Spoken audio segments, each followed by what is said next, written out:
Hi everyone.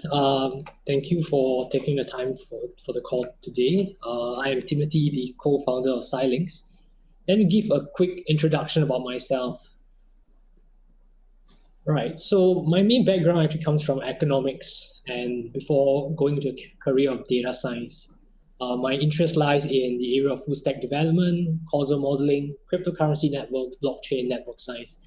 So all of it, a lot of my work has been around the area of graphs, be it trade connections, uh, cryptocurrency blockchain connections, or telco network connections. So that's really why I decided to create a startup called Cylynx.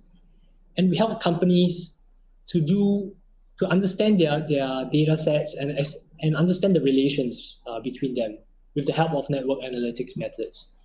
And that's where we come across Neo4j, and a lot of our work has since revolved around there. So some of our application areas include analyzing cryptocurrency trails and transaction monitoring. So that's my bio on the left-hand side. And if you're interested, just feel free to take a look. All right, on to my talk today, the visualization track. So I'm glad to be able to kick it off. And I think one of the main challenges that I want to share today in the data exploration space, especially as it pertains to graph data, is in the flexibility and agility in trying to understand relationships of graph structures. And that's where I'm going to introduce our new tool that we recently open source called Motif to help in the data exploration and discovery process. I'll share some features and a demo of it, as well as some use cases in combination with Neo4j and how our clients have benefited from it. Okay, so I think this might be a really well-known fact, but 80% of the times by data scientists is normally spent on cleaning, discovery, and organizing data. More so for network science, because you're not only trying to understand like tabular data, you're trying to understand the relations between them. And if you think of the work of a data scientist, the Harvard Business Review says that it's not only the part about analyzing, but it's also about building dashboards and reports, data visualization, statistical inference, and communicating the results to key stakeholders, convincing decision makers of the results. And that's where we really see the power and the need for data visualization and understanding. A lot of the tools out there, we believe, are mostly catered for the tabular data space, right? So you have products and tools such as Tableau or Power BI, and most of it still relies on standard charts and graphics, which doesn't really fit well into the narrative or the relationship structures of graphs, because it's hard to understand connections just through purely tabular representation. And there's no quick way to visualize these high-dimensional relationships. We also see there's a difficulty sharing findings and results. So let me give you an example from some of our clients. For example, in a financial use case, we have tabular data of customers and who purchase different types of products. So that might be, for example, investment, savings, and insurance. So that's the tabular data, but we can convert it into graph representation by looking at, for example, customers as the nodes and the products as the target. So that's sort of like a bar-pie type graph. So some of the questions of interest of the business are, for example, the types of products that the customers are interested in, and how does that differ across time and customer segment. So we can pass it to the data scientist to analyze the data set using Python, for example, NetworkX, popular plotting library. And immediately you already see the difficulty of it, because you can't make out what the nodes are supposed to be and what the ages are supposed to be. Especially even for a small data set like this, there's quite a bit of trouble. And if you add in the time dimension, it becomes even more tricky. How are we supposed to visualize such activities across time? And this is a very common problem that we see a lot of our clients facing, especially for financial data sets, having the ability to pass through rich node age properties as well as time dimensions. And even if you manage to create a graph and you take 1 or 2 hours or 1 day to create this beautiful plot, you share it with your manager and it comes back with other questions. A lot of these graphs that are produced are static 2D images, PNG images. So you're not able to, the manager is not able to query such information in cells and to explore the data set. He often has to rely on the data scientist, and this creates a whole cycle of wasted time, right? Because the manager has to get back to the data scientist does more exploration, does more findings, and he is not able to view all the different dimensions of the graph. That's where we decided to create this tool called Motif, which is a no-code front-end data discovery intelligence application. Our goal is really to help or aid in visual analysis, to speed up the data exploration sets of rich data sets. We also aim to make it easy to share and collaborate on graphs. So in essence, let's make data discovery fun, and let's make graph discovery fun. So some of the inspirations that we have taken a lot of inspiration from, there's Gephi, right? But Gephi is the desktop tool that has been in place for a while already. A lot of controls, but we think it's overly complicated, doesn't really suit the needs of analysts. And we also hope to make it more of a web-based solution, because the power of the web nowadays is really so tremendous, and you can have such brilliant analytical tools running on top of it. Of course, another inspiration definitely is Bloom, which a lot of the users really love the user experience of it. But I think there's some difficulty in terms of some of the data explorations. So we take the best of what we saw from both Bloom and the Neo4j console or the browser itself, as well as to make it more applicable for various use cases beyond and around Neo4j. And the last one is Kepler GL, which is a tool from Uber for geospatial analysis. So that is also like a very tremendously popular tool in the industry, and we decided to make something similar for the graph space. A bit of information about the tech stack.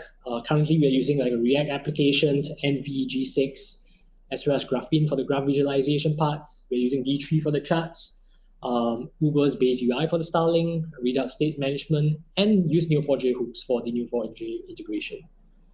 It's not the GraphQL new thing that has been released, but the WebSockets exposed by use Neo4j hooks help us to complete and hook into Neo4j. In fact, we wrote an article on it that is published on the Neo4j developers blog, so feel free to check that one out. I won't go into the details for this call, and in fact, I think I'll hop on to a more interactive demo.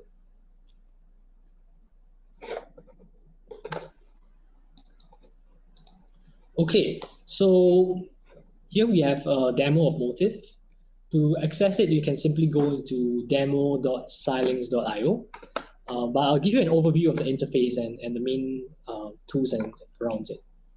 Right. So you can import your data over here. And let's take a look at, for example, a sample data set that we have prepared. For example, this banking connections data set. Right, so we load it into our interface. As you might notice, there's a lot of different node properties, and there's lots of different age properties. That can be string types, that can be date time, that can be numeric properties. If you want to take a look at the data set and the tabular form, you can also examine it over here. And if you add in more data sets, and that's I think one unique feature of our tool, you will see it populating below on this interface as well.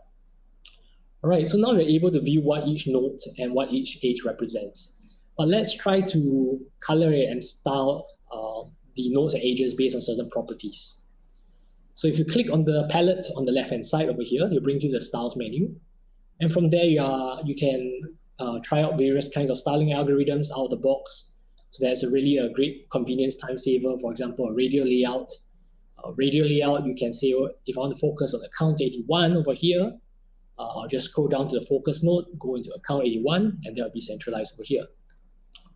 Of course, at this stage, you probably think we should be adding some node labels, and definitely let's add the node label for the IDs. So this will tell us what accounts they are from. So that's account 81 over here.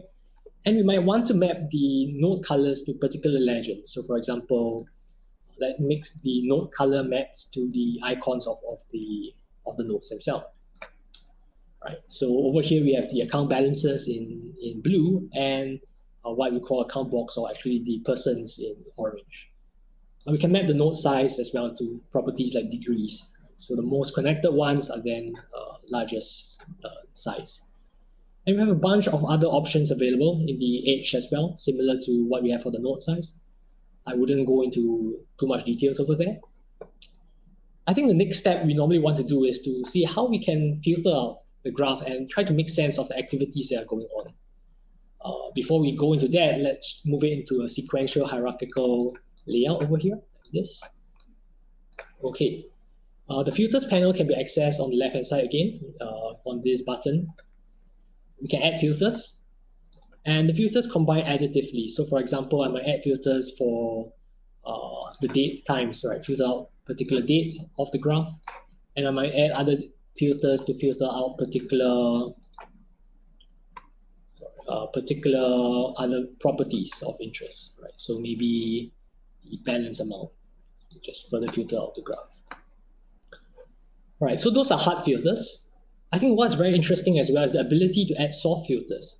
And that comes in very handy for time series visualization purposes. So for example, let's take a look at how we can filter out the time property over here and create, in fact, an animation to show how the activities, or to show how transfer activities have occurred between these accounts.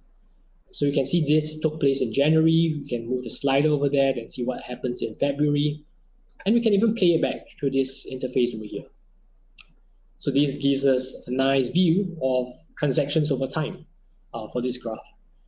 And just like this, we're able to derive quite a bit more insights and get a better sense of how the data is behaving and how accounts flows and actions are happening for this graph. And in our work, for example, in detecting suspicious transaction behavior for transaction monitoring, we find that to be tremendously useful. And having these additional insights and information on the time audit of graph transactions or financial transactions really plays a big part. The last thing to show is, or last thing to introduce, is the search panel over here. So search panel allows you to search out for particular node or age properties. So we can just search out, for example, account 20, and we'll direct you to it. We can also select multiple properties just like by holding Shift and select, and it will display on the panel on the left-hand side. So we can drill down into each of these below. Hovering on each of these will also highlight them on the relevant parts of the graph. Right. So that gives you a quick overview of your data set. On the right-hand side, there's a small toolbar where you can see information about the legends, expand to full screen, undo, redo, zoom in and zoom out, etc. So that's an overview of Motif. Again, if you are interested in trying it out, just feel free to head to demo.cylynx.io. Right, so continuing on with the slides, I've introduced the various features such as different import options, where we can drag and drop CSV files, JSON files, Neo4j, which I'll be talking about very shortly, as well as Jupyter Notebook integrations, which I'll be sharing more during this call. We have various layouts and styling options, force-directed, sequential, radial, circular, node styles and age styles, really multiple things that we think, and from our own experience with various analysts, these are the main ones that really matter. We also have different search filters, both hard filters and soft filters with playback functionalities, as well as a search panel for quick lookups. I think one very interesting part about this application as well is that because it's a 100% front-end web application, you can use it in the convenience and security of your own internal systems or on your own web browser.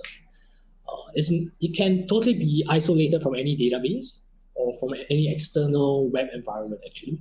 So once you download the files, you can cut off your internet and use it freely. You can easily share the results and findings. And if you're a React developer, you can customize it to your own liking. In fact, we recently made this open source. So you can simply head to the GitHub link, which I'll be sharing at the end of the call, and take a look at it. Feel free to customize and create your own components around it. Lastly, we are having additional case management and file access controls as a possible add-on offering on top of this for our enterprise clients.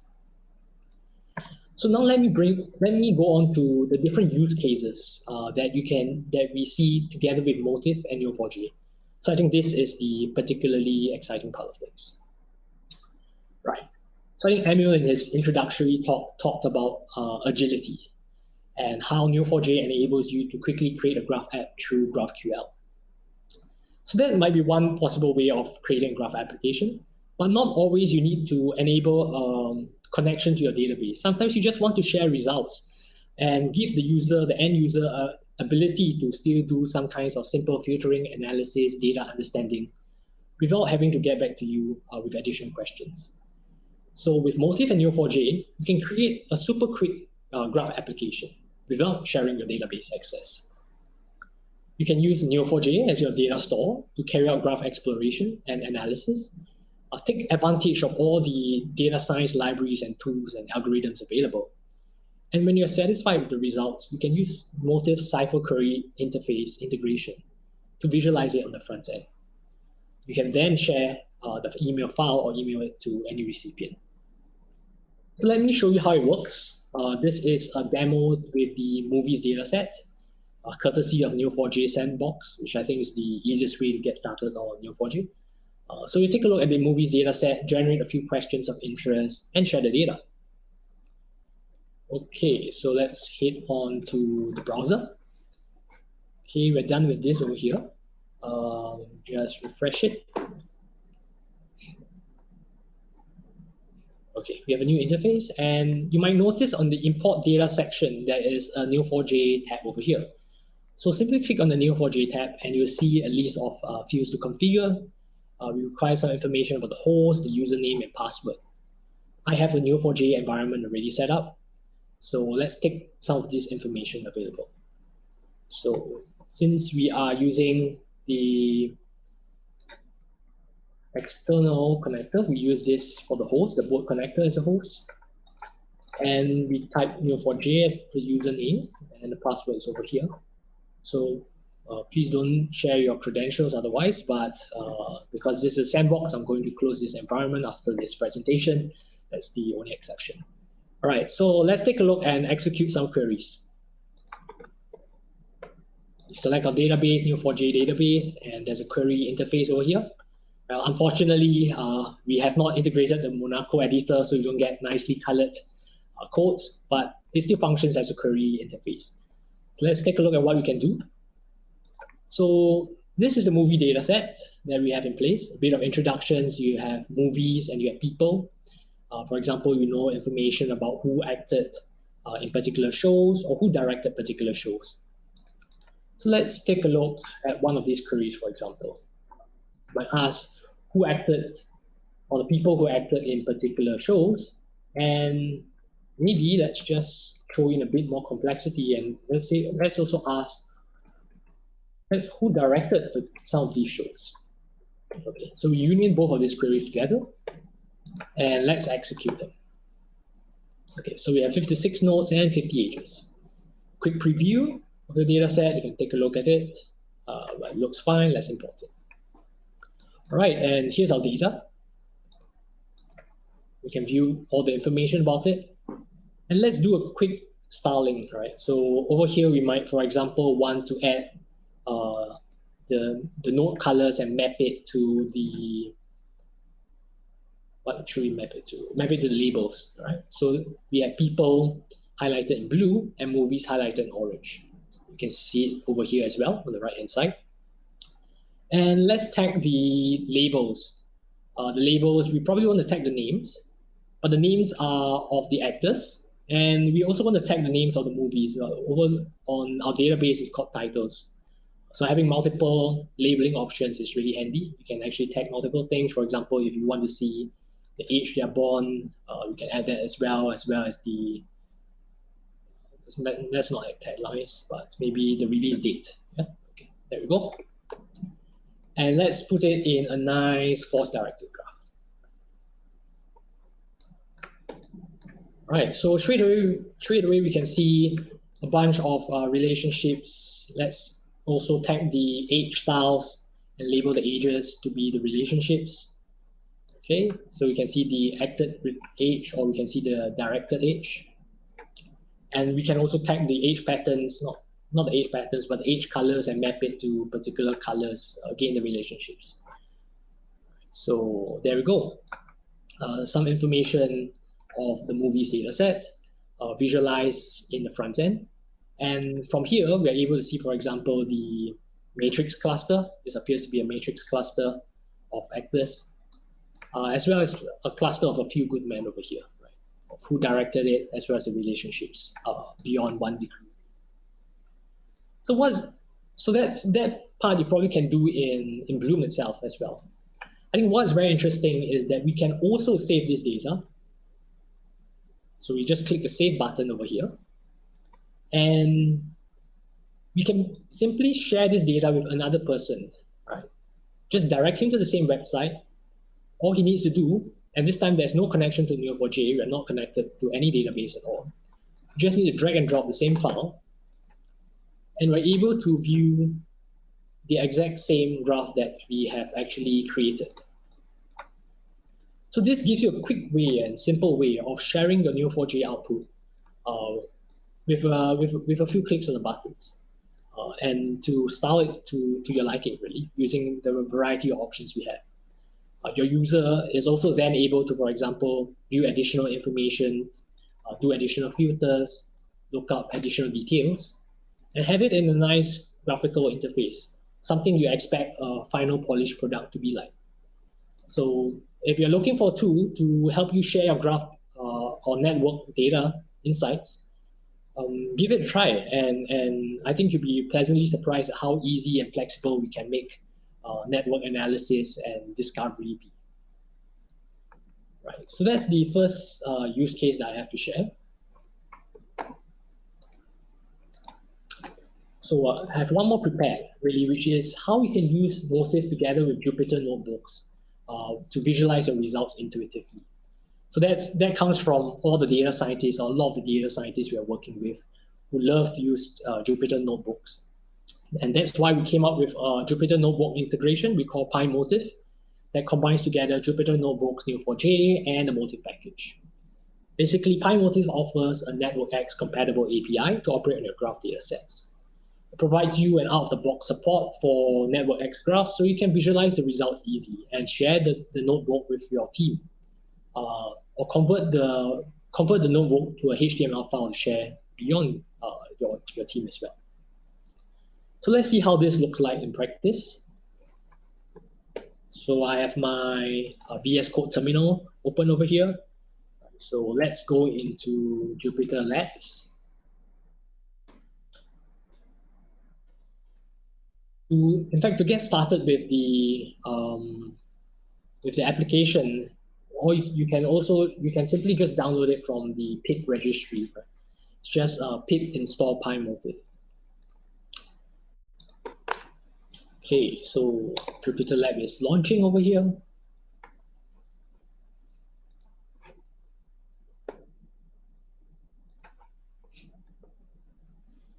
And once Jupyter Lab is launched, I have a few demos I have prepared. So let's see if everything goes well. Let's see.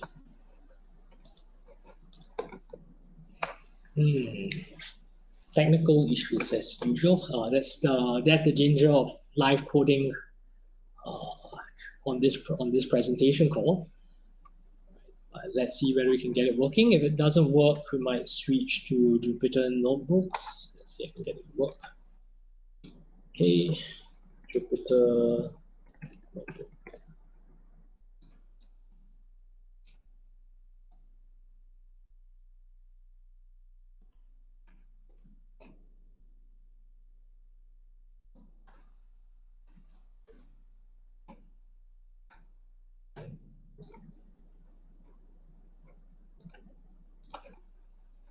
Right. Let me just introduce the notebook files, even if it don't load. This registry, or this this is publicly available, so you can check out the GitHub registry over here, simply at github/cylynx/motif.gl. And the notebook files are located under PyMotif examples. Okay, so it works this time round, and let's take a look at the packages, PyMotif examples. Okay, so there are various notebook files I have available, but I'll just go into the introduction notebook. I also have a Neo4j demo notebook with actually more detailed walkthroughs on how you can use the package together with Neo4j. But I think it would be good in this presentation slot to give you a sense of how the package works really in a more simple application.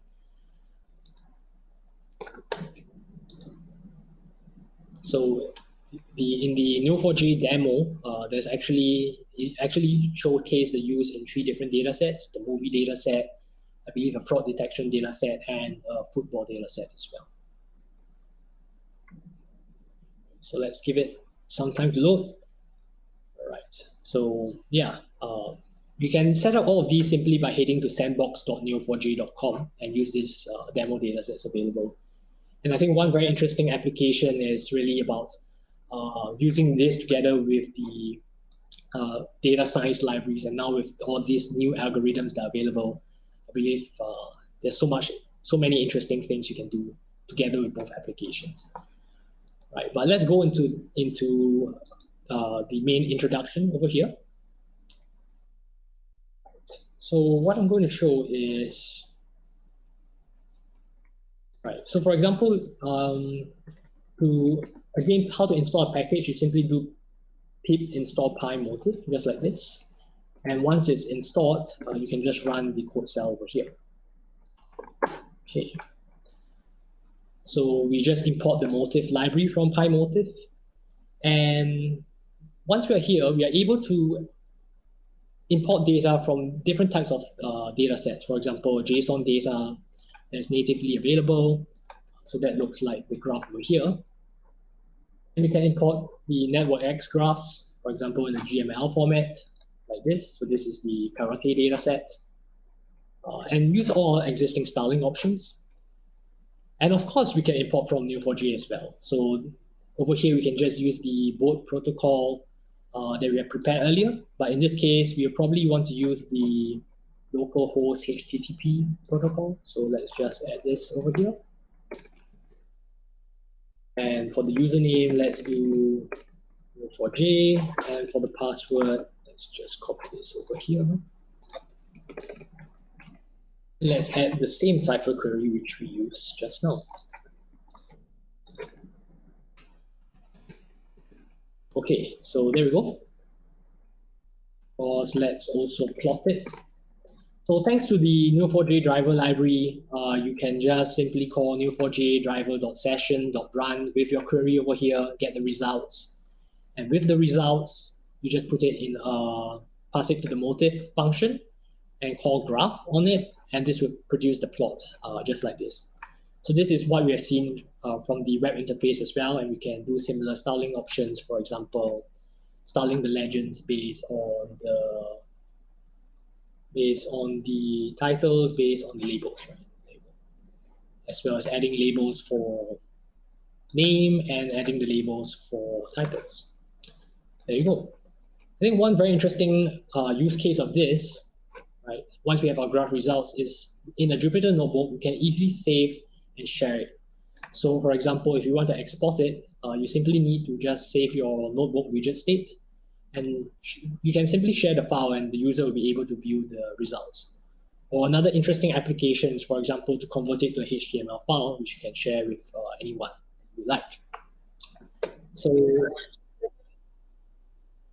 right. So that is about it. I have to share about the 2 use cases, one with the web interface and one with the Jupyter Notebooks part of things. Just to conclude, just try it out. Go to demo.cylynx.io to try it out. You can take a look at the Jupyter Notebooks in this presentation slides. If it's shared, you can take a look at it. You have a developer's post on how we integrated with Neo4j. If you like it, give us a star on the GitHub, as well as we're happy to hear and discuss with you if there are any other issues.